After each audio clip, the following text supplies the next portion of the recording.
My husband's obsession with Freemasonry has been tearing apart our marriage, but I just found out he hasn't even been a member for years. Hi there, the long and short is that for about 6 years now my husband, 34M, has been a Freemason and I, 35F, have always supported him on this. My grandfather was a Freemason, so it's not really new to me or anything, and I don't believe in any of the conspiracy crap you find online. But I'm starting to think it may not be the best for him. My grandpa always used to say it went family, work, masonry, but in my husband's case it's more masonry, masonry, masonry, then family, then work, then masonry again. He attends lodge nearly every night. For context, my grandpa would go a couple times a month, and yet he's only a fellow craft, so not a part of the add-on things like the Scottish Rite or Shriners or anything. I genuinely don't know how he has the stamina for it, because I'm a part of an improv theater club and frankly every other week is enough. Sometimes he's gone for hours, other times an hour or even less. When I ask him what he's doing, he gets defensive and says he can't tell me because he has to maintain secrecy. I knew full well there'd be some lessons and ceremonies I wouldn't exactly be getting a front row seat for, but I don't think it's that unfair. I ask what he could be possibly doing that occupies him practically daily. Hell, some days when he comes back early, he goes to his man cave to do more work for them. Apparently he's volunteered to do admin work for his Grand Lodge, but when does it end? He doesn't get paid for any of this, and he spends so much on dues to actually do this. I've even tried to get involved via the Order of Eastern Star, something I've always wanted to be a part of, but he point blank shut it down and said that we can only look into that when he becomes a Master Mason, which is apparently still years away. And it's not even just our marriage it's affecting. Some weeks he's out so late with his lodge buddies that he doesn't take care of himself. There's been times he hasn't worn clean clothes or shaved, and plenty of times he's gone into work without showering. Sometimes he doesn't even go into work and just calls in hours late to say he's been called for urgent lodge business. His boss is too good to him and lets it slide because he's genuinely blown away that my husband's in the Masons and thinks these meetings must be dead important. Like, I get a lot of these guys are going to be retired, but Jesus Christ, surely they have to know how it works? It's making a bad impression with people, and I genuinely can't remember the last time we did a thing together as a couple. Plus our bedroom has been dead for at least a year, which I've sort of put up with because I have a low libido, but I guess it's just another symptom. Every time I ask him to do anything he just tells me he's too tired. I guess how do I get it across to him? His Masonic life needs to slow down. It's not even affecting just me, it's affecting our whole lives, but I don't even know where to begin. I don't want him to leave the Masons, just maybe calm it down a little so we have our lives back. How can I get this across to him without seeming that I'm jealous of the secrets or I want to worsen the wedge between us? By the way, I did actually email the worshipful master at his lodge, just say I'm kind of worried for him, but I've not heard back yet, and if they're all this active, not sure how much help he'll be. Thanks for any advice. At it later that day, the worshipful master just emailed me. Apologized for taking his time and explained my husband has not been a member of that lodge for at least 5 years, having left just under a year after he joined. Apparently he had difficulties with the leadership and had been repeatedly cautioned for soliciting the other lodge members. He told me that he checked with other lodges in the area and none of them have any record of him switching, so it seems he demitted entirely.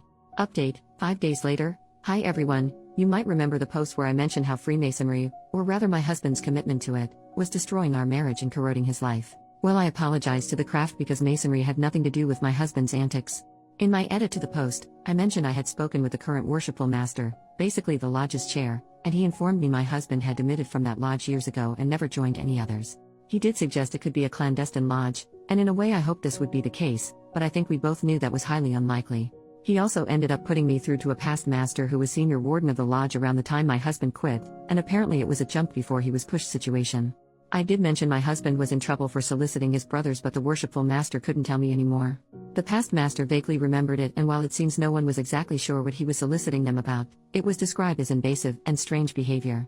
Me and the past master, David, might as well use names, had a good long chat before he offered to join me in discussing this with my husband, Kevin, with the hope being we could get through to him and steer him off whatever course he was on. Sadly, I don't have good news. David came round on Monday and we talked a lot beforehand. Kevin was out, of course. Most of our chat was just him being generally supportive, but he did start asking questions that were definitely leading into the clandestine lodge route, though he dropped that as a theory when the lack of self-care became evident. Midway through our conversation, Kevin comes home, and when he comes in I say there's somebody I'd like him to meet, and he just deflects by saying he's tired from lodge and will have to do it tomorrow. David introduces himself anyway, explicitly as a past master. Kevin ignores him but then goes through to the kitchen, pours himself a glass of milk and starts scrolling through his phone at the kitchen table. We went through and sat down at the table too, so without a word he got up and went into the living room, so we followed him there, where David said we know he's not attending lodge because he was the senior warden when my husband left. Kevin does this weird laugh and says, "So it's a crime to move lodges then?" David says no other lodge in the area took him on, and Kevin goes a little bit red before saying that's because he switched to PHA, and then sort of insinuates David is racist for taking issue with that. David says he spoke to all the PHA lodges in the area too and he's good friends with a lot of their members, so he knows he's lying again.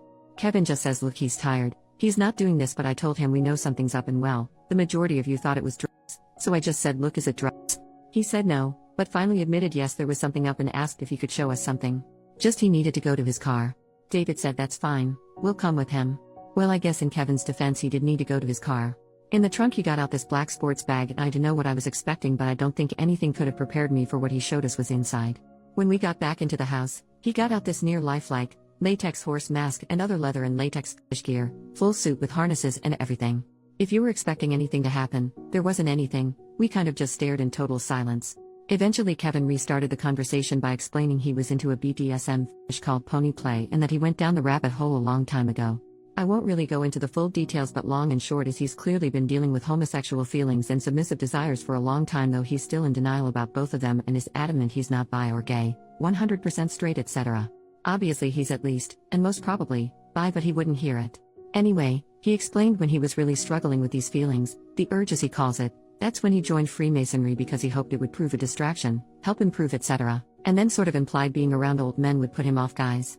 I could tell David was a bit offended, but he didn't say anything. But yeah, apparently this is what the soliciting was about. Obviously joining the Masons didn't make these feelings go away, so he said he initially started trying to see if any of them felt those feelings too, but no one would bite. Apparently midway through he discovered the pony play rabbit hole on a BDSM website and was utterly hooked. This is when his soliciting went from hey, I'm having these feelings towards guys, this is totally normal right brother? To hey, are you looking to buy a pony brother? He claimed he didn't leave because he was being disciplined but because of how goddamn prudish everyone was. Yeah.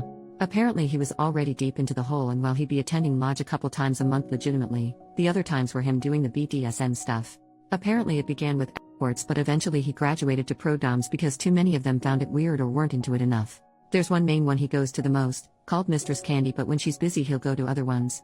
And if that's not an option, he'll go find a cheap hotel to self-care or do it with an online mistress. Oh, there's a lot of them apparently, and that was how he got into findoms, where the whole thing is he gives them money for nothing in return. I don't really know how to describe how I felt as this all came out. The shock, the betrayal, the rage, the upset, the hurt. I suppose I feel quite numb now, but none of it could have prepared me for what he did next. David said, so you've been having an affair then and using the craft as cover? Kevin got very angry and said he's not been having an affair. This sparked an argument, again won't go into the details, where Kevin's excuse was that at no point was he in control during this, because Mistress Candy made use of hypnosis to control him, and sometimes the urge was so powerful it would shift him into Sparkles, his pony persona, involuntarily. He didn't use this as an example, but I guess it's kind of like a Dr. Jekyll and Mr. Hyde situation. Again, no remorse or contrition, and he said we can still fix this with couples therapy because apparently I wasn't satisfying his needs. How did he come to that conclusion? Well, I never independently suggested pony play and give him an avenue to open up about it. This is somehow my fault. I won't go into the arguments that followed, but it ended with me packing a bag and David taking me to my parents' place. I've told Kevin I'll be seeking a divorce. Something which he's also in denial about, because the marriage is dead. Clearly he values his time playing dress up as a horse more than he does me as a person, so I might as well let him focus on that. I'm staying with my parents right now and taking some time off work until I can clear my head. Can't sleep, so I figured I might as well try and get this out of my system. It has helped, honestly. I'm also currently no contact with Kevin, and it'll be staying that way until I can serve him papers. Who knows what the future holds there, but he won't be in it. Though if you wanted some good news, I'm finally joining the Order of Eastern Star. David explained to me I can join via my grandfather, so I'm going to be meeting with the secretary next week. Thanks for being on this wild ride and helping me see reason. I guess I would probably have got here anyway when the worshipful master messaged me, but it was nice to know I had people on here, and especially those who talked it through with me in DMs. You guys know who you are and you were awesome. Otherwise, have a great day and peace out.